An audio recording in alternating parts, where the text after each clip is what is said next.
perhaps the best way to go is that we'll just start and have everybody just introduce themselves and just 30 seconds, maybe just talk a little bit about what you do to give everybody a little bit of context. I would do it, but I think they would do a better job. So I'll start on my left. I'm Ida Cham, Yaboy Home Cooking. I just preserve my culture by promoting sustainable tourism. All right. Good afternoon, Mustafa Njai, aka Youth Pa or Youth Man. I'm here because I'm interested to be inspired by the youth.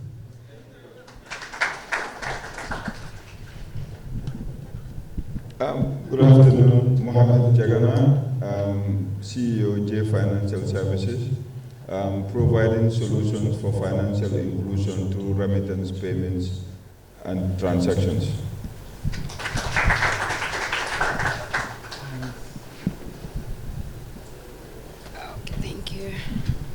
Hello, good afternoon, I guess.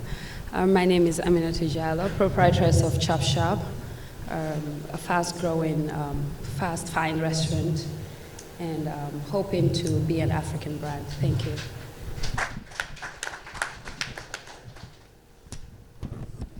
All right. Remind me next time to come to bring a tape so that we can tape these mics together. So excellent. So I was actually going to call. I was actually about to say, Uncle, here's the mic. So I'm glad I didn't have to say that. All right. So I think what we'll do is that we'll ask questions. I'll start from my left, just to give an idea of innovation and what really are your opportunities. I was actually quite excited about the panels because a lot of times when we do talk about innovation, we tend to focus a lot on IT. And I think that innovation is more than just IT. Any sector that you are in, I think for me, innovation is about looking what everybody is doing and then coming up with a space or creating a space within that environment. And once you're able to do that, I think, as far as I'm concerned, you're someone that we're considered innovative. And I hope the discussion would really help everyone understand that it's not just about tech, it's about really looking at your environment and coming up with opportunities or new ways or disruptions that would allow you to have a competitive edge and of course ultimately go and make money. So with that, I'll start with Chop Shop, and I guess the first question is, could you tell us a little bit about your experience and how you have changed the restaurant business?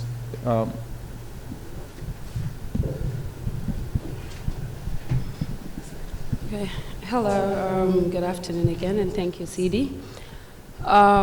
With the restaurant business, honestly, looking at a few years ago, let's say whilst I was going to school, I've realized it's been dominated by foreigners. And looking at, if you want to separate the different levels, Gambians have occupied mainly the lower part of the food business. Basically, we're known for being market sellers, selling alongside the roads. And this is the perception that we have. And a lot of people probably just saw it as a very capital-intensive business. And also, it feels as if everyone is doing it or foreigners are doing it, so we should not be engaged in it. So from my experience, I think after studying and coming back home, it was never a plan to get into the restaurant business, although I've worked for a few months at McDonald's. But basically, when I got in, I didn't start with the restaurant business. I started with importation, like most of my fuller people would do. But eventually, I saw a gap. I saw a gap in the restaurant business. I realized we have the fine dining restaurants, which are mostly dominated by foreigners. Then we had the fast food, which basically will always give you basically not up to the level of food that we deserve. And then the rest of the market, which is the market vendors, the people selling alongside the roads, has been left for us. So when I realized there's a gap for the middle class professionals who want to eat decent, nice food, and also at a cost-effective price, that's why I felt there's a gap. So I decided to position Chop Shop to cater for that market. So from experience, I feel the growth has been based on the fact that I already saw a gap and I kept to that. One of the things that you'll always realize is as we grow in Gambia, although we're not a very big market, but people are full of ideas. And every other day, someone will come and tell you, can you add this to your menu? I think you should do this. I think you should do that. And I think that makes a lot of young businesses basically lose focus and diversify into something else that they were not meant to do.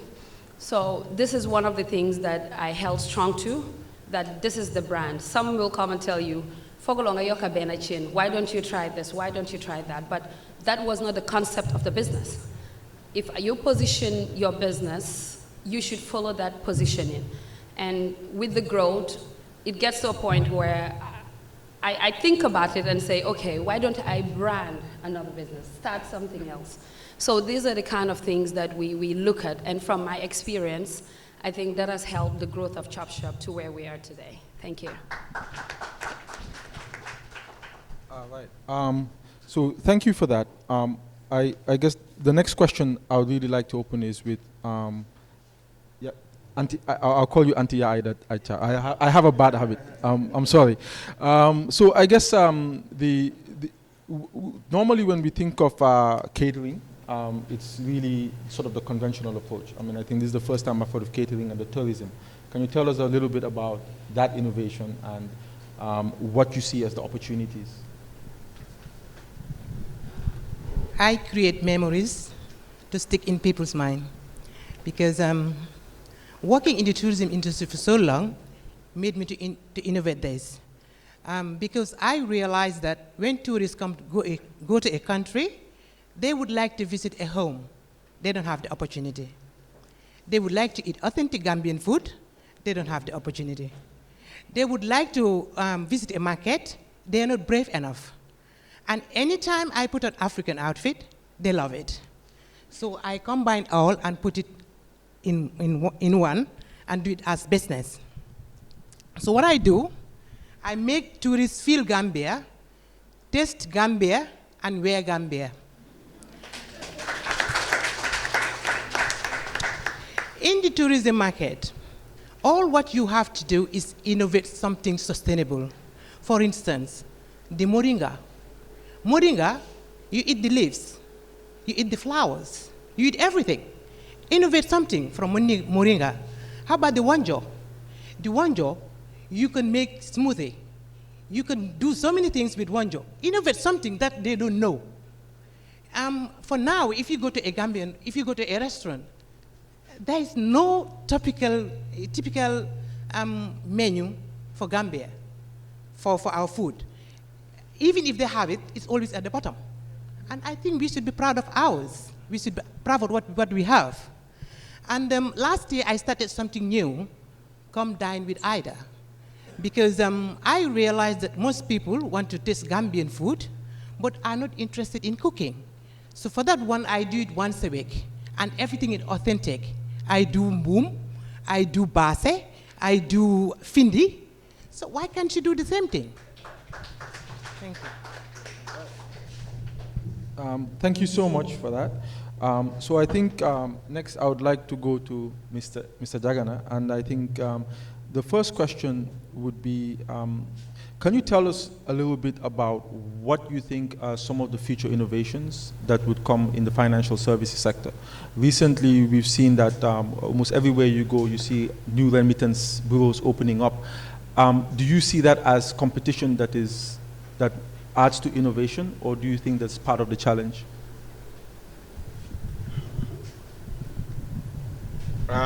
First of all, I think competition is healthy for the clients. It might not be healthy for the business owner if you really are not focused on what you're doing. But I think for the clients it's healthy. Why I'm saying that when we started JFIN, it was an exclusive environment in this country. When you do MoneyGram, you're not allowed to do Western Union or RIA.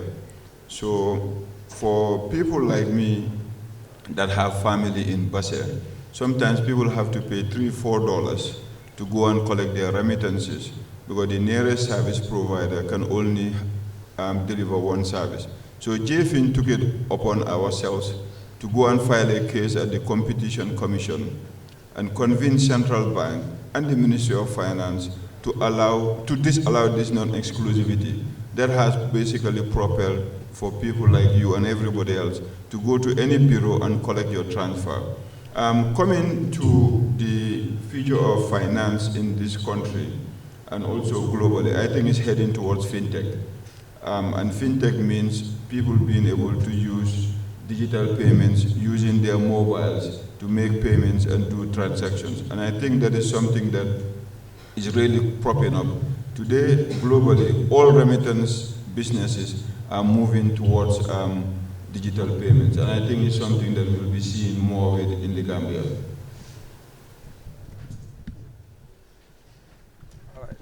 Since I'm trying to be democratic here, I do have some exciting questions to ask you about fintech, but I'll come right back around.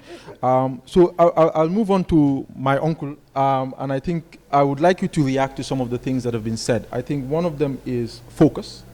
The other one is it was not a plan, because I know personally too it was not a plan at some point, and I'm sure I would speak for a lot of entrepreneurs in this room. So I'd like you to react to that. The other thing I would like to react to is starting something new. A lot of times, I think when we set up a business, we have one idea, and we never rebrand, we never think of change, we never embrace change. We want, and I think Mr. Jagana said that when he started, they had to go and convince. But I'm sure since then, they would have to change and adapt to new opportunities, but also new challenges that emerge. So I'd really like you to react to those two things. One of them, focus. The other one, it was not a plan. And the third one, starting something new. Thank you, Seedy. You have to remind me because I'm getting old and I forget 2 words. So you give me one after the other. But rightfully, he's my nephew. I was in the same class with his mom. So rightfully, he's my uncle. So reacting to the first one is focus. I think focus is about getting a vision. I think those of you who sat in forums like this with me, I do emphasize a lot about having a vision. Any entrepreneur who wants to do any business without a vision, I don't think you'll succeed. So one is first to have a vision. You need to know what you want. And once you identify what you want, you need to be focused. And you will have, stumbling blocks as you proceed, as you progress.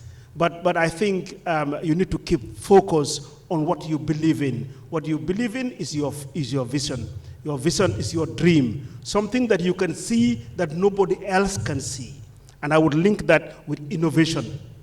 Innovation is about thinking out of the box. When everybody says that, we are going right, you go left.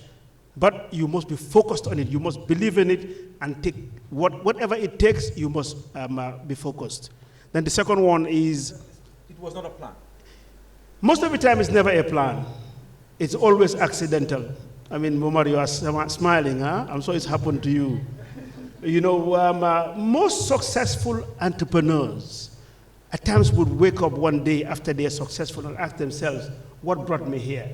It was never a plan. But then as we grow older, it's divine probably.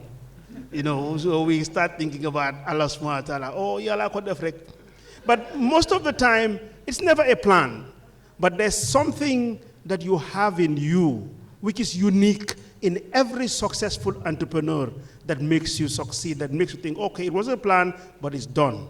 So again, as I said, as you look at successful entrepreneurs, I don't think it's never a plan. You can never say, for example, if you go now to university graduates and you follow their trend, maybe years after, you'll find somebody who studied medicine working in a bank.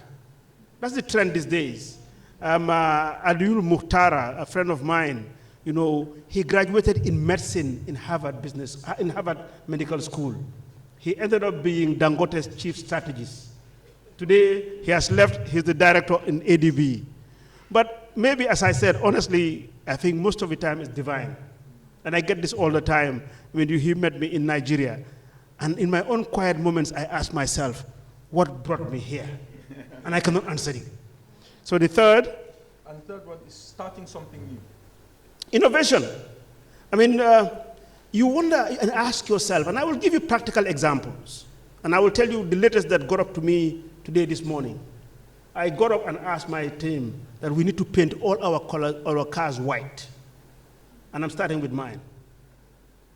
You know, some don't want to change their colors, but you know, we're celebrating TAF at 30 in January, and we need to rebrand. And rebranding, all I want is that every car that you see, you will see the branding now, TAF at 30 with every car white. But that's just innovation. You have to think out of the box. And I think, again, these are things I really need to admit that I wonder at times how it even happens. But real entrepreneurs must have this. If you don't have it, you cannot be one. All of you can't be entrepreneurs. Some will have to be employed and forever and ever. That's the reality.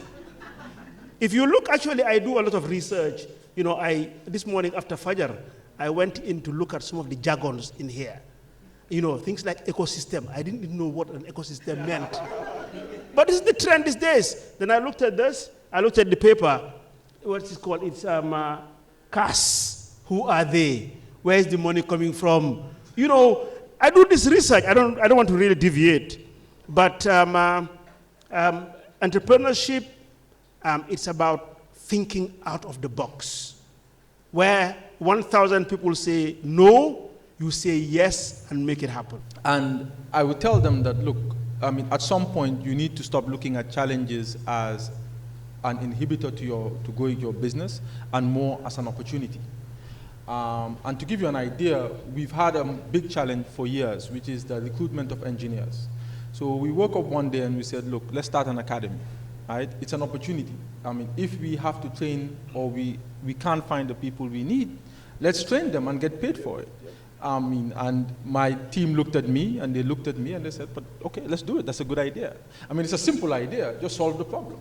I mean, and so I want to start, again, on my left with Aminata and really ask, and I want you to also share it in terms of your experience as well, because I think sometimes it's good for people to relate to some of the challenges. Sometimes we can all sit in our little corner and say, no, the problems I'm facing, nobody else is facing. So I'd like you to really share what you think are some of the most difficult challenges and how you think you're working to overcome them.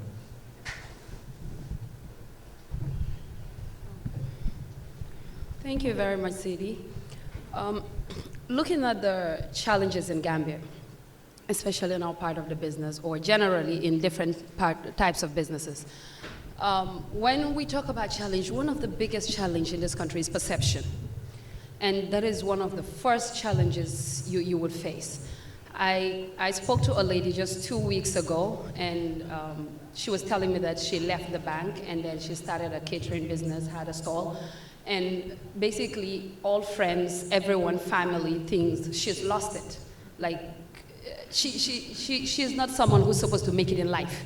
And because the business is not working, basically she feels discouraged. That's the right word.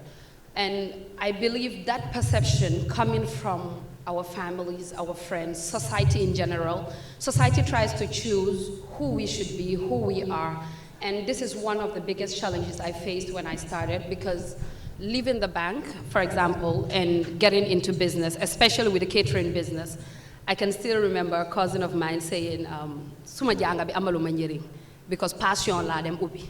And these are the things that if you are not strong and you base most of your decisions on what society thinks, you would not progress in business. The other part of perception is basically the perception of thinking business is easy. I think that is one of the challenges a lot of us face when getting into it. I think if being an entrepreneur was easy, we would have all been entrepreneurs. But it comes with very big challenges, especially coming from a feminine side, coming from a young female entrepreneur. We face these things as you get older staff and they believe halabunda waruma direct. And these are one of the challenges you face being young. Being female, the culture in this country, I think, is so male-dominated to the point where even if you employ a guy and you want to tell him what to do, sometimes they feel, dama bay jabar kër, dama dirise suma kër. So why would Hale bu Ndaw come and tell me what to do? So these are some of the tough challenges that one will face. And apart from that, I think the rest is usually business as usual. I think everywhere you go, every other place, business is not easy. It takes the sacrifice, it takes the time. I can still remember I used to be at Chop Shop from 6:30 a.m. to 2 a.m. I get home at 2 a.m. Usually everywhere I sit, I'll start napping and all of that. So it's not easy, but it comes with it. That's why when people come to me now and tell me, like, we don't even see you at Chop Shop regularly, but that's not the type of business you want to create. You don't want to create a business where every branch, you have to be everywhere. What happens when expansion comes? So the beginning is one of the challenges. You have to accept that these challenges are not easy, but it's a sacrifice. That's what makes you different. That's what makes you who you are. So we all want to be entrepreneurs, but like Mr. Njai said, we cannot all be entrepreneurs. And basically, it's not easy. I'll have to admit, it's not easy at all. But with facing them, going through them, I think we can all make it, basically. Thank you. So my next question really goes to you. I think she said the perception is a major challenge. But I would like you to share a little bit of context to it as well, in the sense that I recall one time I was in a forum, and it was some young women, and they were talking about their challenges and perception. And I heard them talk, and when they finished, I said something that was controversial. I said, well, look, is it really the fathers or is it the mothers that feed that perception? So I'd like you to talk a little bit about what do you think are some of the challenges that women face in business, and what makes it more difficult about facing, what makes it more difficult for them, and really talk a bit about how you think that what we can do as a society to help encourage women to do better in business. The only challenge I see here is people have to be consistent on whatever they're doing. And I feel we should have an association for all of us doing catering, because most of the tourists, when they come, they would like to have street foods. They want to taste it, but they can't. And even if they do it, maybe they are not doing it in the right place. And it gives them diarrhea. So maybe if we have an association for all of us doing food, somebody had it, and we can extend it up to Basse, so that anywhere any tourist goes, she can have something authentic that they can eat. And secondly, the copying aspect as well. For instance, the Bumstones are copying my business. I don't see it as a challenge, because if I'm not successful, they wouldn't do it.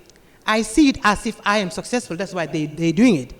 And I do it in such a way that, for instance, anytime I have a repeater, I always do something. I always spice it with something new.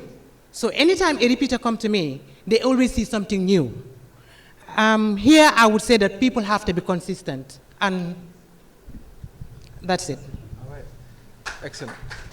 Thank you very much for that. I think definitely well noted. Consistency, and I think I like what you said, which is that if they copy you, it must mean you're doing something right? So with that, I would like to come back to Mr. Jagana, and if we can explore a little bit more fintech. One question I do have, and I asked this question because I was asked this question as well. I had a team from IMF ask me, like, what are the challenges with fintech?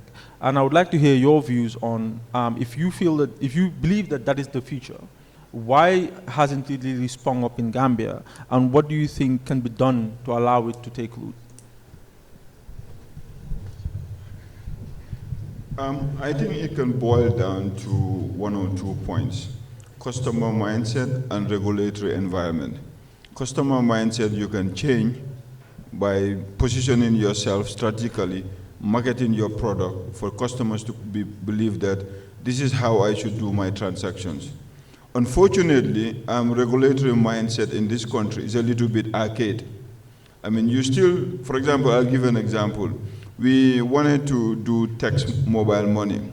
So we sent an email to a mobile operator, and after 2 weeks, I got pissed and called them and said, look, I'm still waiting for you guys to respond. Guess how they responded? They told me they wrote me a letter.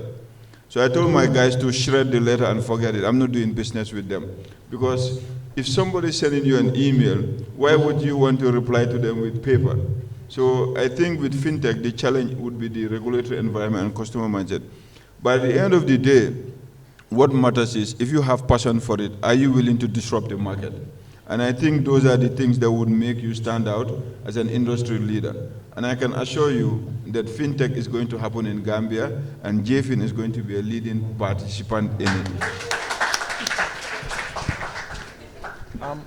So, I mean, that's great, and that's awesome, and we're excited to see what really comes out of it. But one thing that I do want to ask you to maybe dwell on before I move on is, in Gambia, we talk about customer mindsets. I was looking at data, and I saw that mobile money only represented 2% of the total financial transactions. And it made me ask one question. After all the money that they spent on marketing and branding, how can they only have 2% of the total financial transaction? Now, and I would like to hear your thoughts on that. And what do you think are some of the innovations that can be done? Is it about more branding? Is it about coming up with new ideas? What do you think can be done to really kickstart that market like in other places that we've seen? I think what we really need to focus on as a country is the end user. Unfortunately, our regulators and government officials do not consider end users when they're coming up with solutions. For example, in Nigeria, mobile phone companies were not allowed to get involved in mobile money until last year. You had to provide the platform for a mobile money operator to operate on your platform. I mean, you cannot be the referee, the player. There's no way I'll win the game. Sorry, can you hear me? You cannot be the referee and the player when we're playing in your own domain, terrain. It would not work. And also, I think the entry barrier is a little bit high. You need, what, $10 million? Capital, $5 million, working capital, that's 15 million. But then for the mobile operators, they can use their other cash flow to subsidize it. Number one. Number two, there's no interoperability. So if today, if I go to Momar and I have an AfriCell, he has a QCell, we cannot do transactions. In all the countries that mobile money and fintech is successful, they've taken those things out of the way. Just yesterday, I was telling one of the bankers that collecting money from one bank's ATM compared to the other is $150 is in the Gambia. That is $3. In UK now, most ATMs is free. So I think it is government that needs to come in sometimes to regulate, to create a better environment for the private sector to happen. But if we leave it to the GSM operators, it's not going to happen. All right, so thanks for that. And I think we'll move on in terms of the discussion, and I want to bring it back to you, Uncle Taf, which is that several things have been raised. One of them has been letting go. As you go, you need to be able to let go and allow others to participate in the business. The second one has been being a referee and a player. And this is interesting because I was rushing here from a meeting at Pura, and those were part of the conversation, which is, can you be a referee and a player at the same time? And I think if you look at a lot of sectors in the Gambia, you find that that ugly head pops up a lot, and in a lot of times it really affects innovation. But then you find that if you go through the sub-region, it's happening in other places. And unfortunately, our government doesn't tend to innovate, but rather looks at what is happening. They like study tours. When we went here, we saw this. So how do you think that this affects innovation, and how do you think that, given your experience in the sub-region, we can really look to overcome some of these challenges? Great. Let me just generalize here that what we're going through today in the Gambia is the lack of capacity. We don't have a capacity to compete. And because of the fact that we don't have a capacity to compete, we bring in all these stumbling blocks. The reason why somebody, wants to be a referee and a player is because he cannot play his role rightfully. And whenever you come up with innovation, They're scared, they're jealous. Actually, just practical examples, like fintech is the way to go. If you don't do it, you are really living in Stone Age. That's a reality. Nigeria has a population of close to 200 million. It's cashless. Mohammed, again, I would like to use him as an example. He calls me, every time I see his message, it's about Uncle Taf. I do some financial transactions for him. And I do it from anywhere in the world. Actually, you saw me on my phone now. We're trying to buy some caps because Hassan, my nephew, is coming from Lagos on Friday. And I've done a transaction now, on my phone. And he's in Nigeria, and it's Naira. Another good example is one day I was supposed to send some money to my sister in Banjul, and at the same time, send some money to my PA in Lagos. My PA in Lagos got the money within a second, whilst my sister in Banjul took maybe an hour or two because somebody had to physically deliver the money. So really, this is a reality. It's borderless. The other one on tech, let me just go on fintech. I buy my tickets from Nigeria, even when I travel from here, simply because the VAT in Nigeria on air tickets is 5%. Here is 15%. So it's borderless. Let countries realize that we are living in a world where there are no solid borders anymore. We are all living in cloud. Everything is cloud. Nobody carries files these days. We are all on Google, where I access all my files, all my businesses across the countries that I do. I access them from here. Everybody's on Google Drive. So every file I want, I just download. So they cannot control it. They need to give up. I mean, the regulator need to wake up. Absolutely. That we are competing with the international world. So somebody can be in India and do business in the Gambia. Actually, you know that they can sell some SMS platforms, from India and penetrate this market. So it is a reality. Now, in general, again, especially for the young ones, training is an issue in this country. People are untrained. And let me just go back to the last panel. I had some things being said here. Please, let's move away from it. If you are competitive and you have a product to sell, it will be sold. It's all about competitiveness. Somebody mentioned about doors and carpenters, whatever. We are trying to build 1 million homes over the next 20 years. 1,000 in the Gambia every year. Between last year and now, we've done 375. We don't have the doors being supplied. Or when they are supplied, they are substandard. It is a shame, and I must say this, and I am saying it now all the time. The biggest mistake this country is making today is changing GTTI into a university. It has failed as a technical training institute. We need hard skills. So today, here they are, and I have said this over and over again, and I will never stop saying it. This is my biggest advocacy move now. GTTI must remain a technical training institute. It's meant for skills development. We don't have the skills, it's being worn out. And now we're going to have some more paper qualification. That will not take us anywhere. The country needs hard skills. And every business here, you included, that is a shortcoming in this country. We need to do something about it. All right. See, it's always good in these forums that we have government present. It reminds me. It reminds me of an event we attended, and actually 2 events. And one of them was myself and Mohammed Jai. It was at MRC, and they had a similar debate, but mostly for MRC. And it ended up being sort of almost myself and Mr. Jai simply just issue after issue about government. And at some point somebody asked, but this is not supposed to be a government bashing. And we said, no, I mean, these are real challenges. And the second one really was that about a year ago, I was invited to give a speech at the university. And it was on what I thought about the university should be heading. And they were doing an innovation, they were having an innovation center. And they came to my office and they invited me. I said, no, I'm not going to come. They said, why? I said, because you don't want to hear what I have to say. And they said, no, you have to come. And I said, they came again a second time, and I refused to see them. I'm not going to come. The third time they formed the delegation, they came. And I said, okay, I will come. But I remember after I gave the speech, my staff came back and said, they're very angry with you.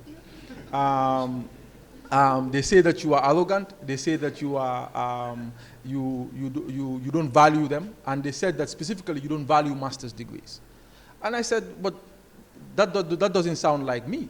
They said that's what we were telling them, and I think what I told them is that Gambia is the one place that the unemployment rate is actually 60%, and I actually have this based on the UNCDF data. It's really scary. I mean, the unemployment rate in Gambia is about 60%. So Gambia is the one place where you see that people need jobs, but when you advertise for a job, you don't get anybody. And it's really scary, and everybody's nodding their head because I face the same problem. And everybody, I think, here faces the same problem. And it comes back to the issue of qualifications. And why I ask this, and it's my next question, is that I attended an innovation forum, and I said one statement the whole time. I said, look, I don't see how we are going to innovate because we don't have the capacity. If you have an idea, if you have a project, you want to implement the project, your biggest problem is not getting the money. Your biggest problem is that once you're given the money, you can't execute because you can't do it alone. Right? You need people, and you all of a sudden look around and realize that, yes, there's a lot of people looking for work, but there are very few people that can do the job. And we need to start really, and the question is, how do we move away from being presented with master's degrees? I mean, Gambia is the one place you see people double, no offense, but double, triple master's degrees. I don't understand that. I mean, I have a bachelor's degree. I have no interest in a master's degree. I mean, because, I look at what I need to do, and I don't see why I need it to be able to do what I need to do. Right? And this is interesting when I tell my staff, we have to implement a project. Like recently, we moved to what's called the Kubernetes Cloud Cluster. It's a Google Cloud platform. So we moved all our servers. And we had a meeting, and my engineer said that they need to go for training. I said, what training? There's a manual online. They said, yes. I said, go online, read the manual, deploy it. 2 weeks, they deployed it. Something that others were going to do training and get certifications for, read the manual and do it, because that's the world we live in. If you go on YouTube, somebody will tell you exactly how they did it. So my question is really, how do we encourage innovation if we cannot get this message across to the youth and everyone that, look, it's not about the paper, it's about actually being able to do the job. And that if we can't do the job, we don't get paid. If you don't get paid, we can't pay salaries. For me, it's a simple formula. It's a simple mathematical equation. But it's always something that when you mention it, you're always greeted with, so sometimes, at least in my case, a lot of hostility. I believe human resources is a never-ending discussion. Because if entrepreneurs start along those lines, we never end. And with human resource, I believe I don't think just the training is the problem. I think it's very cultural. Some people will always tell you Gambians are very lazy, and I disagree to that. We are only lazy in Gambia. How come outside Gambia, we hustle, we make it, we thrive, and when we're in Gambia, nothing happens? Because there should be that need to want to do something. But the basic need is food. And if you can get food and you're okay, why do you need to work? If you can get shelter and you're okay, why do you need to work? So these are the challenges we business people feel. Because at the end of the day, you employ someone. If the person knows that they have people they have to take care of, they have to take care of themselves from a particular age, I don't believe they would just scrap a job. A staff would walk up to you, Seedy, and just tell you, don't talk to me like this. And next minute, you know what? Take your work, take your job. But that's because they feel there's someone that would assist them. And the repatriation and money coming in and all of that, I think is one of our biggest challenges. Also, it's one of our biggest trends as well, because looking at the money coming into this country is actually assisting on the GDP. But then again, it keeps us lazy. And I believe it has to be organized as well. I went to this trip with some government officials alongside, I think, it was in Germany. We went to Freiburg, and we were looking at the system Germans use. And we realized, when we looked at the informal sector, not looking at people that don't want to have degrees in certain sectors, and looking at the technical aspect, we got to the Chamber of Commerce and realized in each chamber, basically in different areas like Freiburg, they had chamber of crafts. And these chambers of crafts are what people use. If you don't want to go and be an engineer or be something and you want to base yourself on the craft, this is where you go. And you get a technical, they attach you somewhere for 3-4 years, then you come back to the Chamber of Commerce where they certify you and make sure you've fulfilled the requirements. But before that is done, I can wake up today, any other person, I think it's the lack of knowledge. We don't have counseling in our schools.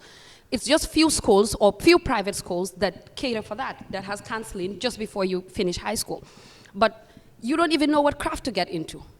They're not readily available. So if, for example, a place like Germany, they were telling us they have almost over 200 crafts. So when you come and you want to do a craft, you look through the list and see, this is the type of craft I want to focus on, and there's a direction.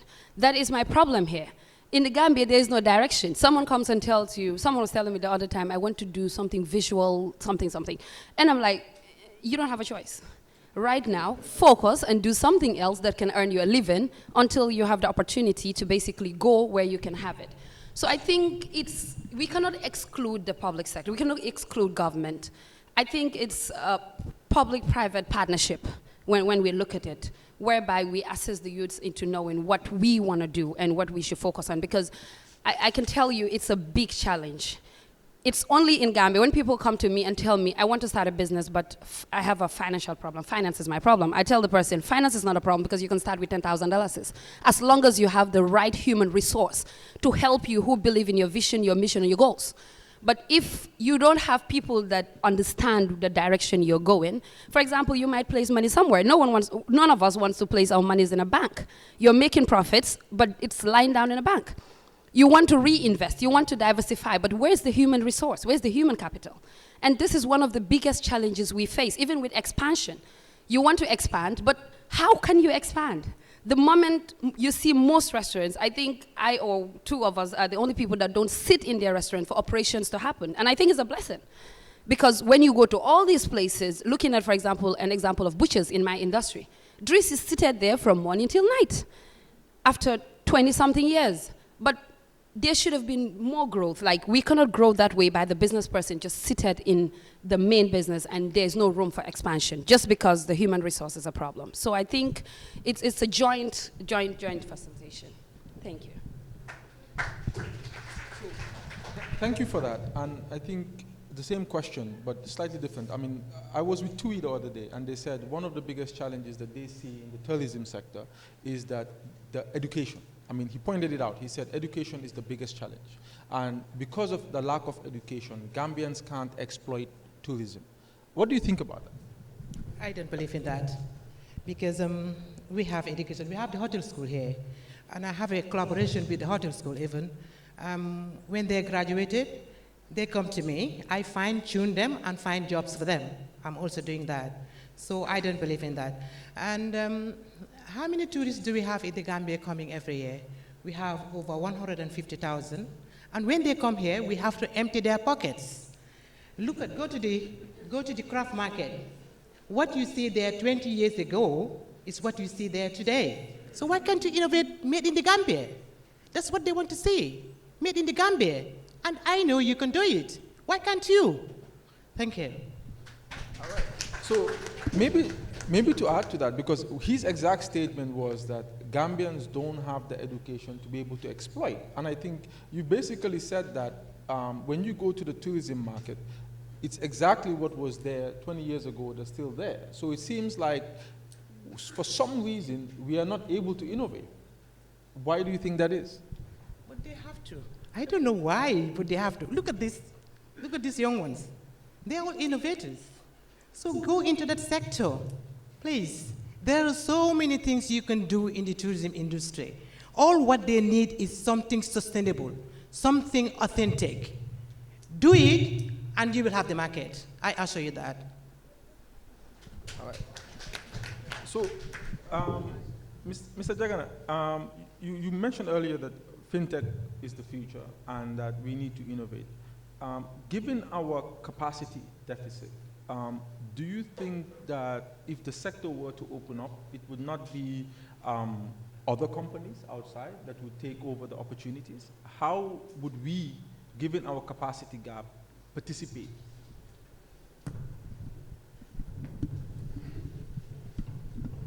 Mr. Moderator, I want to skip your question because I'm so passionate about what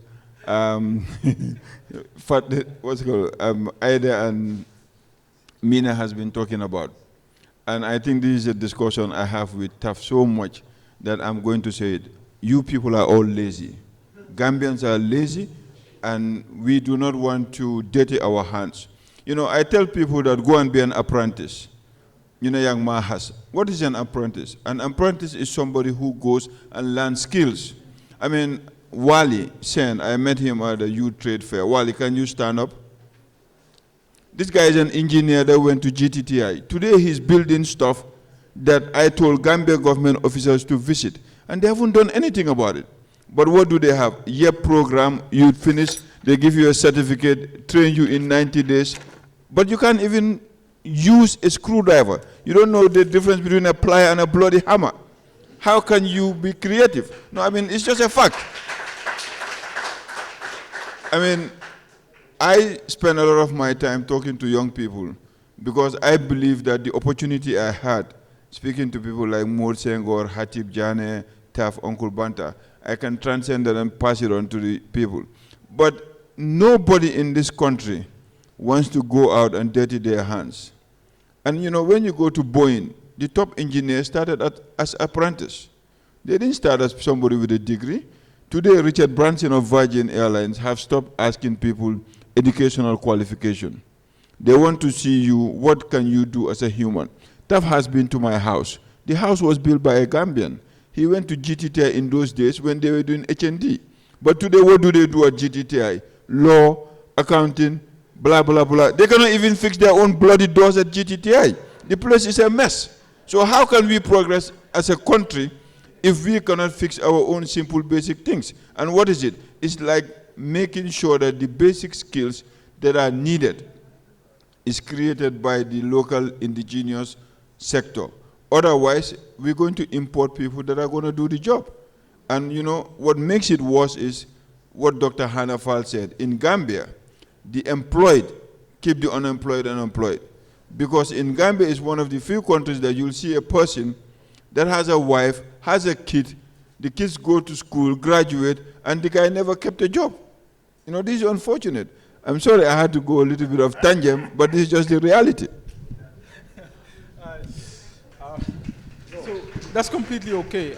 I can see that you're very passionate about this topic, and I think we all are. But I think I'd like to bring it back home. I think I tell people that for me, I was fortunate enough. I was fortunate enough right after university to work with some really exceptional minds, and that really molded me as an engineer. I mean, I go places and people, but how come you know all this? And I said, I had an opportunity to learn from real innovators, people that developed whole languages, whole platforms where I worked. And I know that I wouldn't be where I am today, and I wouldn't be able to tap into opportunities that I am tapping into if it wasn't for that. So I bring the question back. Why is it that when we tell young people today that, look, you need to be an entrepreneur, you need to go and learn from somebody, you need to work for somebody that knows their skill, they seem to shy away from that. Or they would go for a couple of years and then they would leave, and usually the reaction is, he's taking advantage of me. And I hear that a lot, like, if you go and work there, he's a slave driver, he's going to keep you there for long hours, and he's not going to pay you well, and so forth and so forth. I mean, but this, for a long time, is normal, and in other parts of the world is normal. So I don't know what your reaction is to that. Thanks. You know, Seedy, this topic might probably take us here till Maghreb if we're not careful, because there's so much to say. But I hate blame game and take up responsibility, and that is why I'm spending a lot of my time in my foundation and also putting my money in it, because I think it's a collective responsibility. Blaming government, I mean, there's a reason why they are who they are. You know, remember we had 25 years of disruption in this country. That is a fact. That capacity was disrupted at every level. So those officials that we keep blaming, they were molded to be like who they are over the past 25 years. But getting back to the point, and I want to come up with answers. the solutions to our current problem is to go back to the drawing board. We need to look at our educational system. Look, it was never like this when we were in school.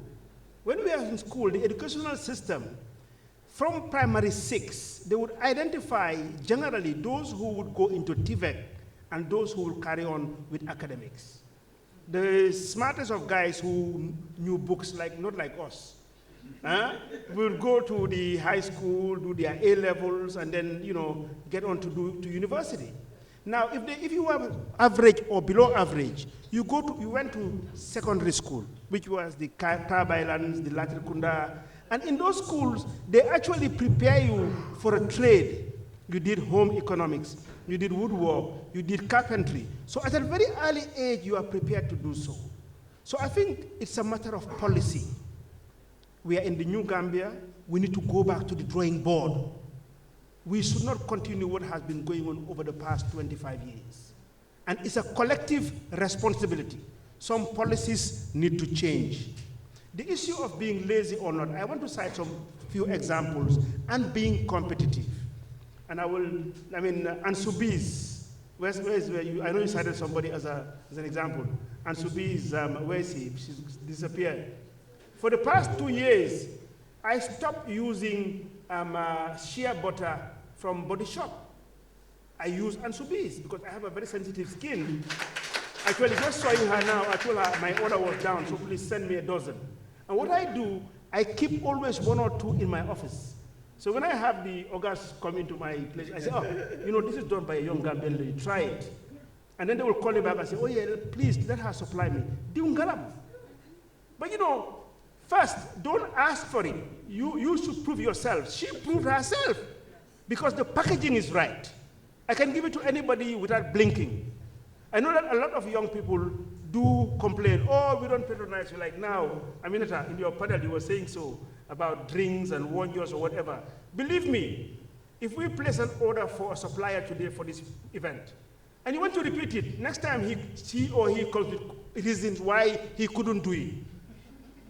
Look, these are practical examples. Now, the other thing is, we must blame the so-called donors. They are channeling the funds in the wrong places. This is where they put their money. The country is becoming a talk shop. They will never, I have been approached by all of these. I know this is actually, with due respect to them, it's a political NGO, CAS. Yes. Yep, it's bringing how much? 11 to 12 million, 30 million euros. But with due respect to them, watch what happens when the fund fades out. Everybody goes back to zero. Gum works, gum jobs. How many success stories do we have? Sustainable. We can only be sustainable if we train these young people to have skills. Skills will never bring you wrong because you can always work by yourself. You talked about the issue of delegation, really. Why can't you delegate? I guess that was mentioned. Yes. And that question comes to me. I am coming out of retirement. Because some things I have to get there and get it done. I used to sleep after Fajr, another 2 hours before I wake up. But now, Fajr, my brain is working with such a speed that I have to get to site.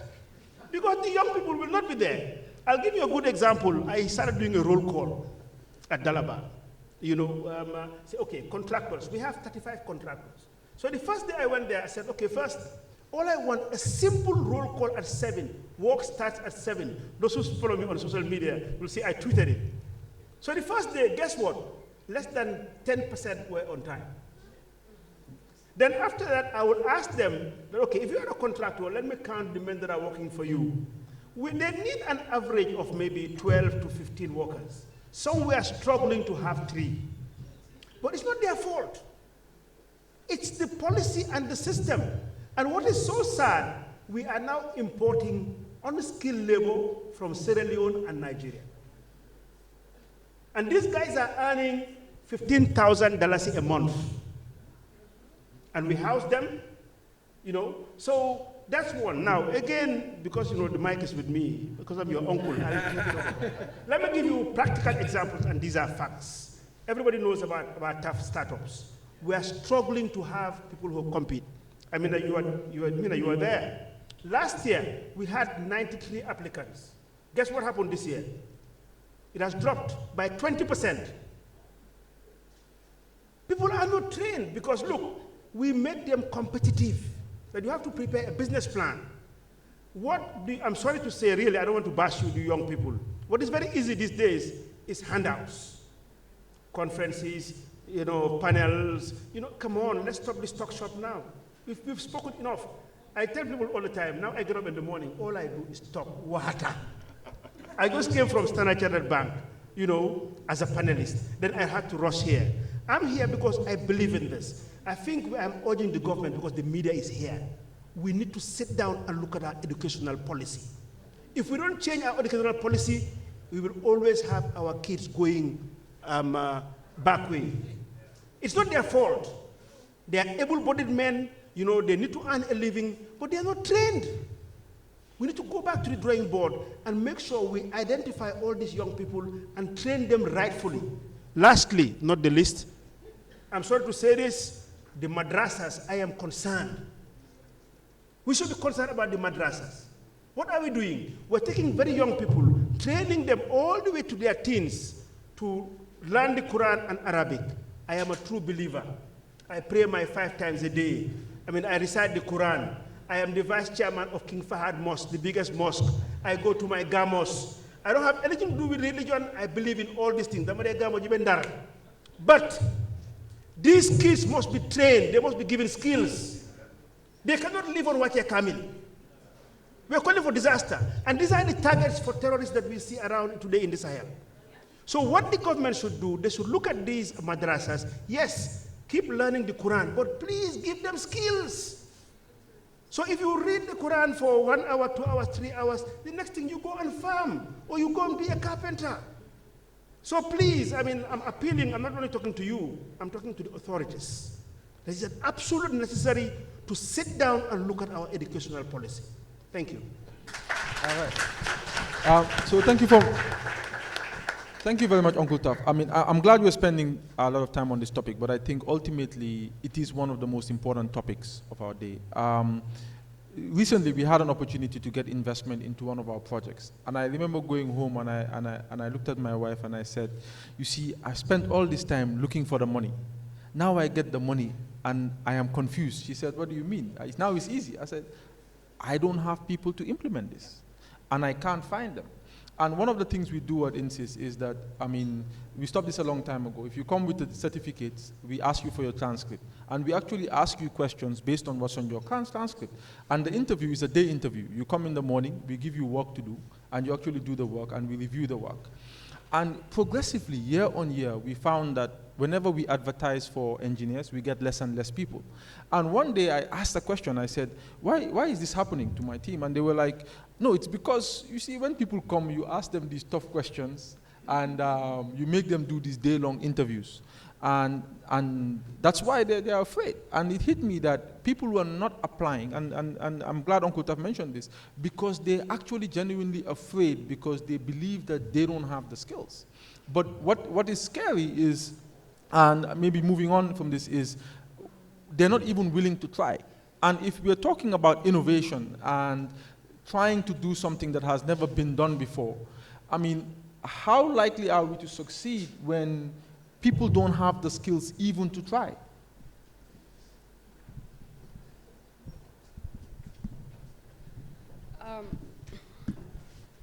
Sometimes people come to my business and they keep saying, "Is it a fuller business?" But I think they fail to understand certain things. It's because probably they see, let's say, 30% of the staff being fullers, but they don't understand that another 40% are actually either akos or manjagos. I think for us to succeed, I got to a point where I just said, I'm just tired. I just want to employ fullers and manjagos and akos. Because I think it goes back again to the education, the upbringing. That upbringing of letting your child to be independent. That independence is one of our biggest problems. I can remember when my mom said, the best thing you can always teach a child is to be independent. She reminded me that, and she will always say, I heard it, and I keep reminding you that. And basically, it's one of our biggest challenges. We try to nurture. I don't, honestly, it's not because I'm trying to downplay the efforts of hotel school and all of that, but I don't employ anyone from hotel school anymore. Because the fact is, there's a certain ego that they come with most of the time, like I know it all. And then they just believe I can jump from this place to the next place. So what I started doing, for example, the person managing the business right now, she's a 24-year-old. I don't need to be there because I trained her for 5 years.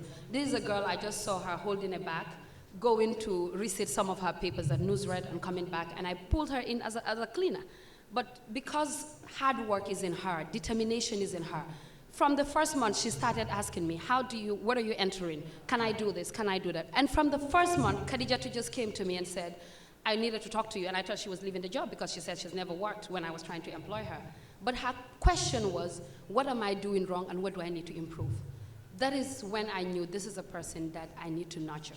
And today, she's someone handling operations, she's handling the finances. We just lost one of our staff, I think 2 months ago, who was handling credit control. And she just told me, listen, the debts from government are too many. So you know what, I'll spare time before someone else new comes in. I will put it as part of my job without even asking for extra. So these are the things that we can do.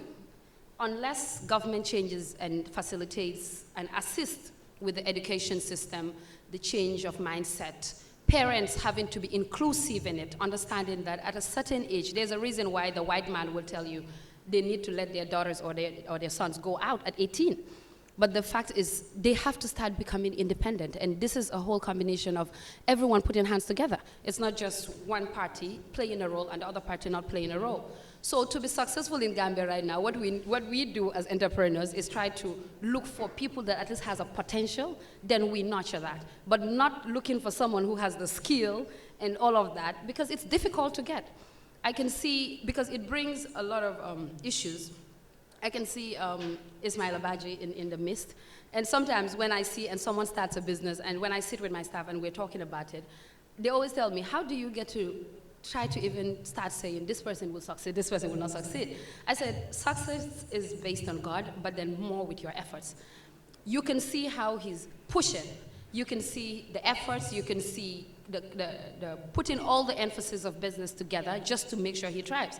And next minute, someone will come and replicate what he's doing, but not doing it right. And this is a problem, because he is willing to go the extra mile to nurture those people, to come to his goals, to understand his vision for what he's doing.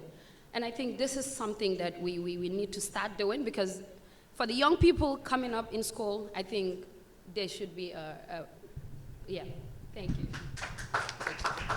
All right, so thank you. I think we are out of time. So I think just 30 seconds going this way.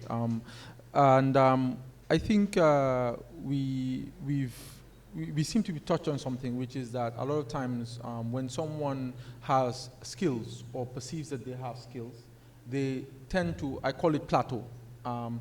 In Gambia, once we get our first degree, or once we get our degree, we've gone through university or we've gone to the level we want to get to. At this point, it seems like we stop learning and we tend to have this reaction that we know and we shouldn't be taught. So how do you think this affects innovation?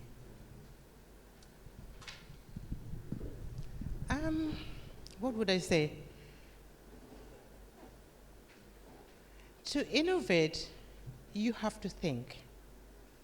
Because without thinking, I think you will not be able to innovate. And you touch on about hotel school, that you will never employ again. I am assuming we used to have a management problem, but now, with the current management now, you can have it, because Dauda, I know, who is very organized, because hotel school yesterday and today is quite different.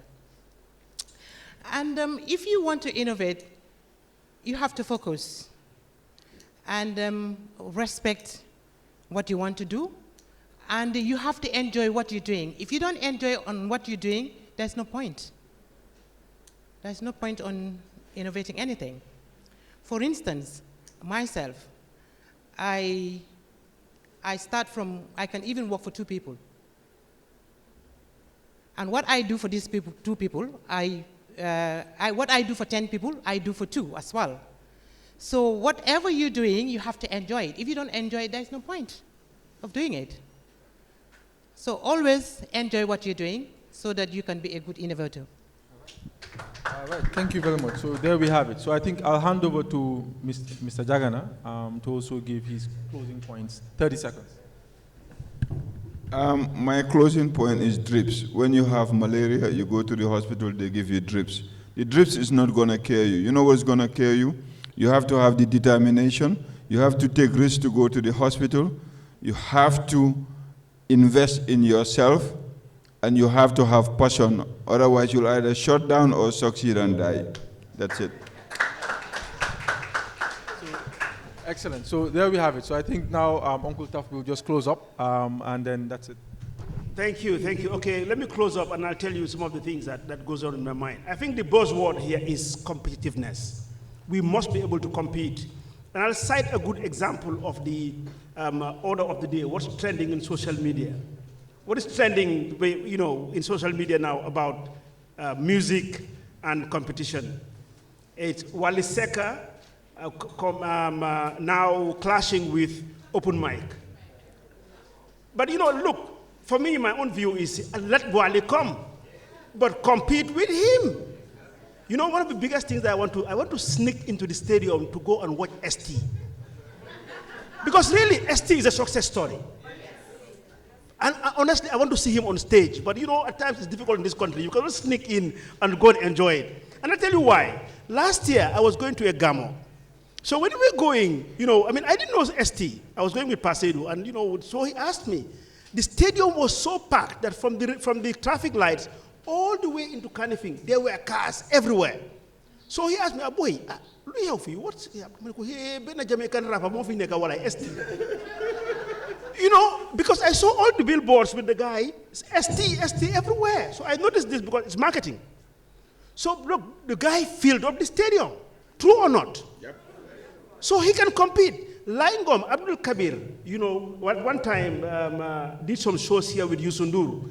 He outperformed Yusundur, but Yusundur beat him on the game. So what I advise, now I'm focusing on this one here, on music. I know there are complaints all the time. Oh, what is this? Why should they bring Wale Seka on 27, 28, and 29? My friend, go and support yours, and then you will see what will happen. Next year, they will not do it again. Competitiveness, be competitive. All right. So with that, I end it. Just as a point of note, Uncle Ta, next time you're ready to go, let me know. You just need a hoodie, some sneakers, and be prepared to climb the fence. No, all seriousness. We actually climb the fence with hoodies, my brothers and I, and we go watch. And we're actually on the field. Nobody knows we are there. Huh? So next time, let me know. So I don't know. With that, questions and answers?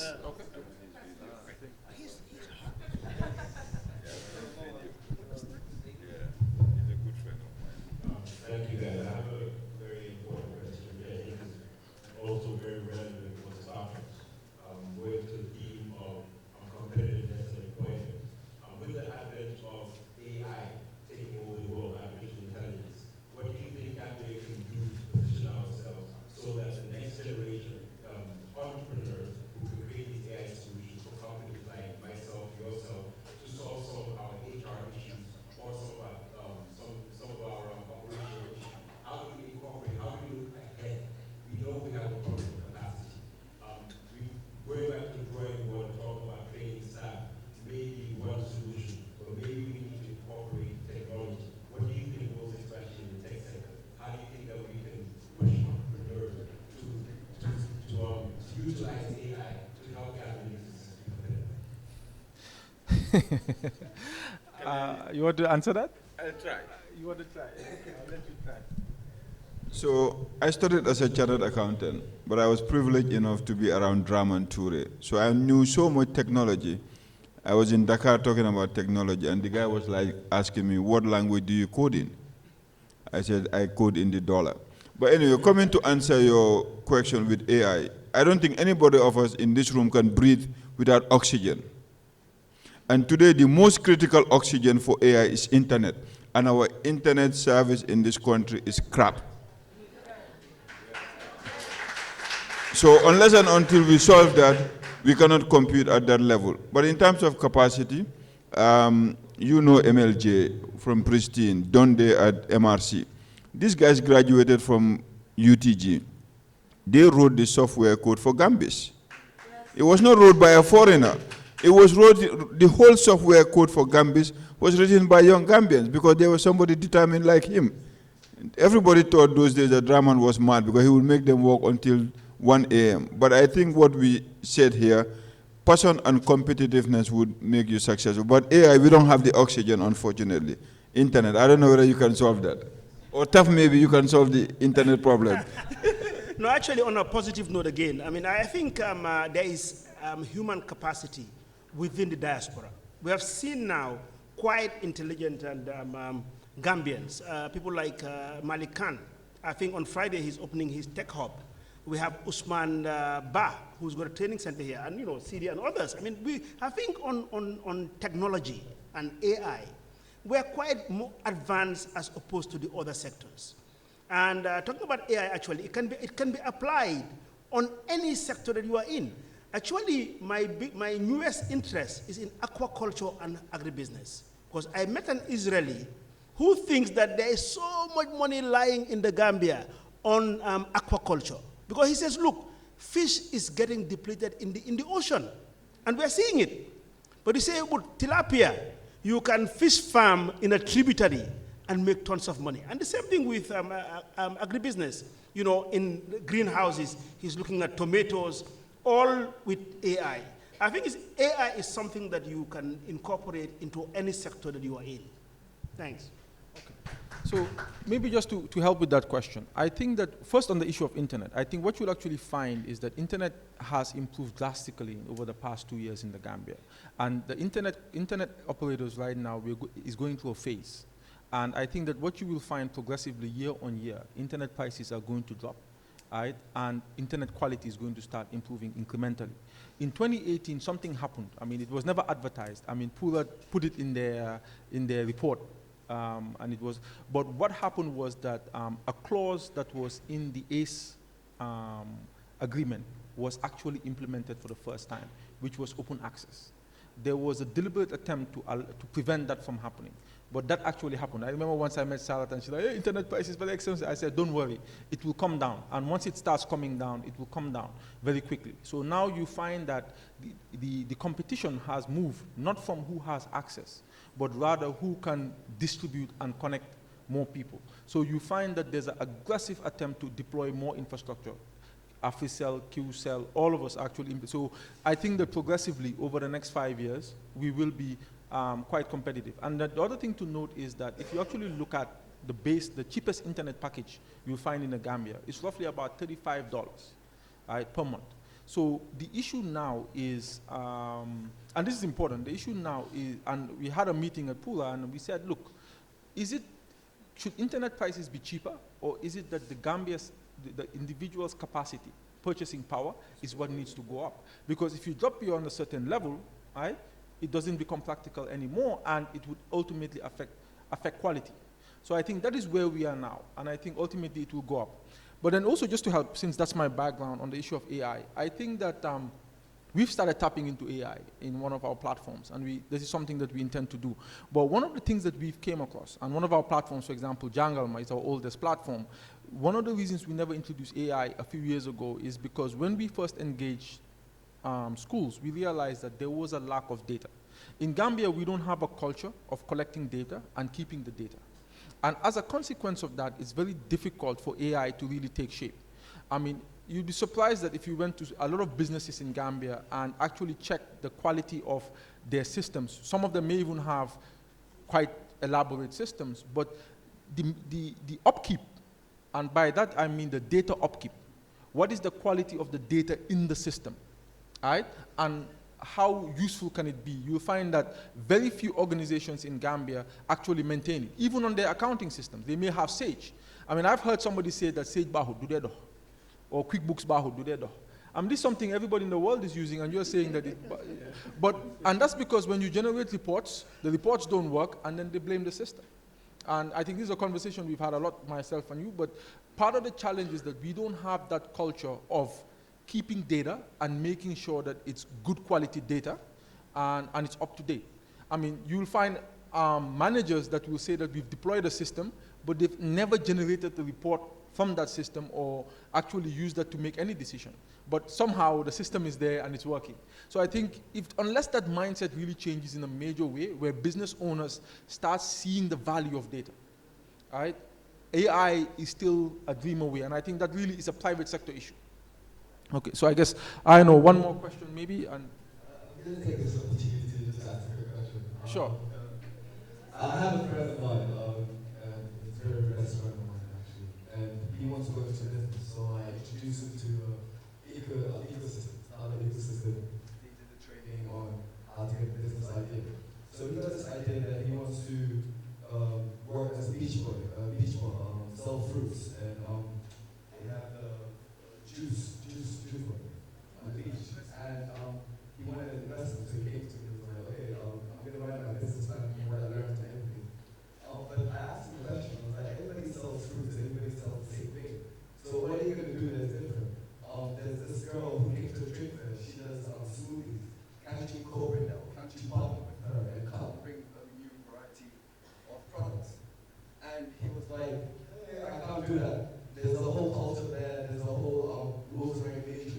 I can't just come and bring something different. They're going to fight me. How do I tell what do I tell somebody who is stuck in that mindset that, okay, there's a culture there that I cannot innovate because of that cultural mindset there, right? maybe I'll leave that to There you have to be very brave. Why should you look at somebody if you want to do something for yourself? I believe that he just have to go and do it.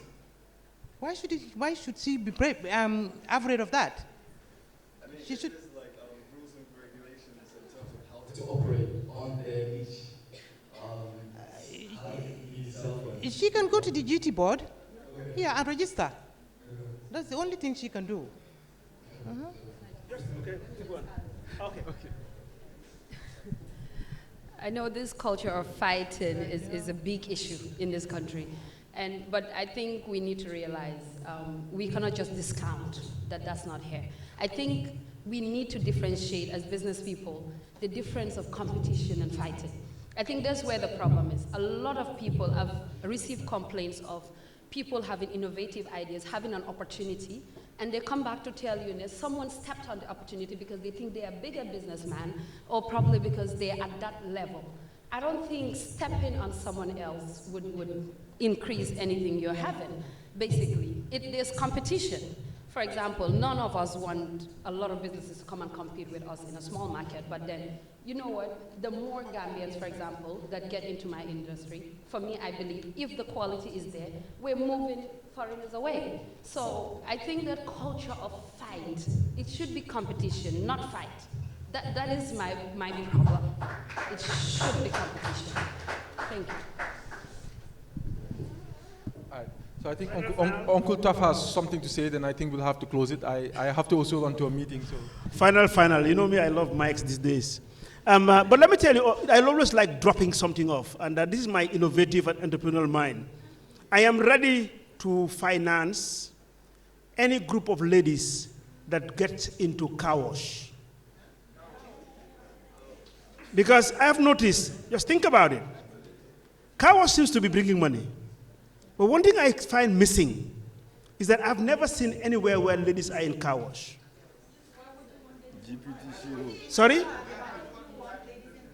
Because there's nobody there. I think there's money in car wash. So why are no ladies venturing into this business? Actually, what I think is you will stand out. Imagine having young, again, beautiful ladies and do it different. No, hold on now, Sarata. Hold on, please. Look, it's a business venture. I think, at the car wash, there are a lot of values you add. What do I see around here is people just buy a pump with some water and washing cars. Every car is washed for what, $200. But it's very gender biased. So if you're saying that, look, there should be equality, why can't ladies get into it? What is so difficult that we're not finding one lady doing it? taxi driving. You go, where was it? In South Africa. There are ladies doing Uber. Here, we saw some few ladies who were into taxi driving. But prove me wrong, honestly. I'll coach them. How it should be presented. The branding, they cannot meet the demand. If you have ladies get into it, they will not meet the demand on car wash. And I believe there's money in it. No, look. I received a text a couple of months ago from Seedy that there's this young lady who does painting and what's it called again? Platter. Yeah. So I said, okay, sure, send her over to my office. She came and I told her, look, go to that man. He's responsible for operations. Tell him that all the JFIN branches are dirty and you're willing to come on and repaint them. I mean, she's actually started repainting the thing. And we found her almost 5 new contracts since then. But then when she came to one of the clients' houses, they turned around and said, "Ana ligay kat bi." So just trying to buttress Taf's point, we need to break barriers, we need to break perception, we have to be disruptive to be successful. Simple. So you can close now. Yes. I know everybody, the conversation wants to continue. Everybody has exciting questions. But I think we need to close there. So I want to thank you all very much. I think the panelists are here, so you're more than happy to. They'll be more than happy to answer your questions after we close. All right. Thank you.